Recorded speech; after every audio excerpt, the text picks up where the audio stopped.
L'info écho avec Capital.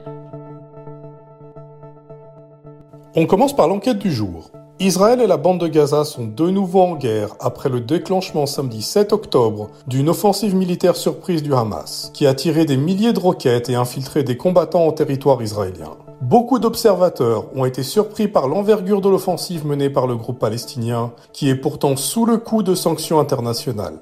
À cet égard, Capital a enquêté sur les sources de financement du mouvement islamique. Plus d'infos sur notre site. On enchaîne avec la mauvaise nouvelle du jour.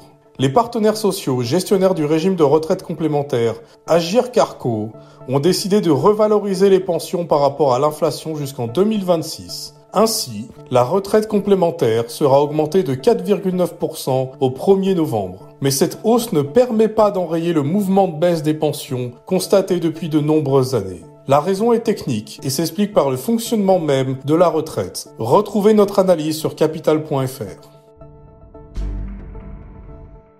On poursuit avec le débat du jour. La ministre de la Transition énergétique, Agnès Pannier-Runacher, a récemment affirmé que les passoires thermiques coûtent en moyenne 7 500 € par an pour être chauffés. Selon la ministre, les occupants des pires passoires thermiques, associés à un diagnostic de performance énergétique G, débourseraient donc en moyenne 625 € par mois pour chauffer leur logement. Un budget mirobolant et surévalué, jugent les professionnels du secteur, qui mettent en avant la différence entre énergie primaire et énergie finale, ainsi que les habitudes de chauffage des locataires de passoires thermiques.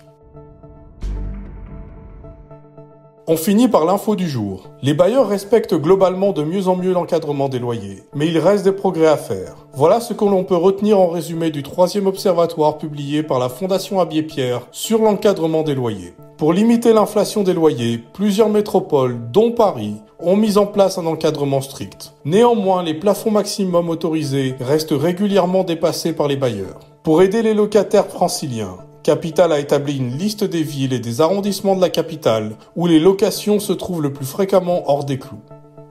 C'était l'info écho avec Capital.